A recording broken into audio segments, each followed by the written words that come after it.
Жылына миллион тоннага чейин көмүр казылып, ал темир жол аркылуу Кыргызстандын бардык аймагына ташылган. Сүлүктүү шаары СССР доорунда Москвалык камсыздоодо деп аталган өзгөчө макамы бар шаар болчу. Эгемендик алгандан кийинки жылдары көмүр шахталары токтоп, ишсиз калк башка аймактарга көчүп кетип, аларман жоктугуна байланыштуу жашаган үйлөрүн сатпай эле калтырып кетишкен. Акыркы 5-10 жылда 40тан ашык көмүр шахтасында иш кайра жанданып, кайра көчүп келгендердин саны да арбып барат. Жаш үй бүлөлөрдүн саны арбып, үй жайга муктаждык да көбөйдү. Ошол эле учурда ээлери көчүп кеткен көп кабаттуу үйлөрдө 200дөн ашык батир ээн калып, качандыр бир кезде киши жашаганын элестетүү кыйын. Мурда абдан жакшы үйлөрдө бүт баарында адамдар жашаган.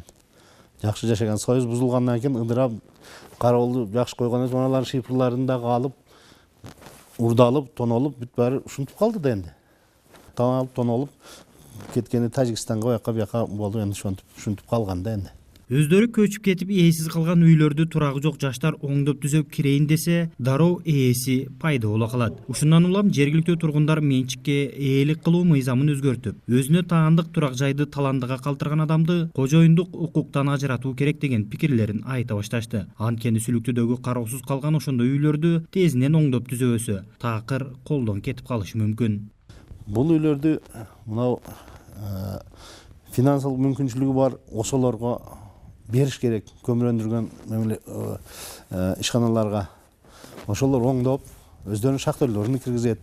Болбосо жаңы бүтүп келген врачтар бар, ошолорго ижара акы берип, союздун убагында жашап кеткен эгелери бирөө эле келип оңдоп неме кылса, ал келип чык бул менин үйүм деп неме кылып атат. Муну закондоштуруп, мыйзамдаштырып дегендей бир үйү жок муктаж адамдарга бериш керек да. Гайназар Карабаев өзү жашаган көп батирлүү үйдүн 2-3 батиринде гана эл жашабаса, калганы кароосуз турат. Ээн калган үйдө ар кандай ууру кескилер кирип алып, туруктуу жашаган элге коркунуч келтирет деген да кооптонуу күч. Сүлүктүү шаарында мындай батирлердин саны 500дөн ашык, алардын 200дөн ашыгы муниципалдык менчикте болсо, калгандары жеке менчик укугу бар кожоюндардын колунда. Жергиликтүү бийлик таланып, тонолуп, кароосуз калган 300дөй батирдин тагдырын чечүүнүн жолун таба элек. Ага мыйзамдык негизде жок болуп турат.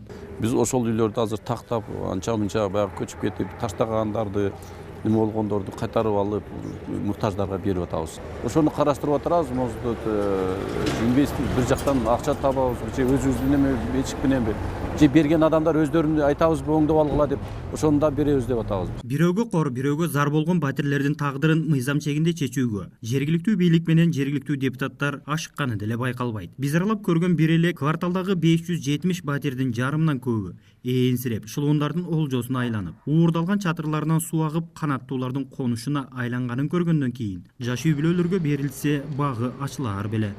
Жеңиш Айдаров, Азаттык, Баткен.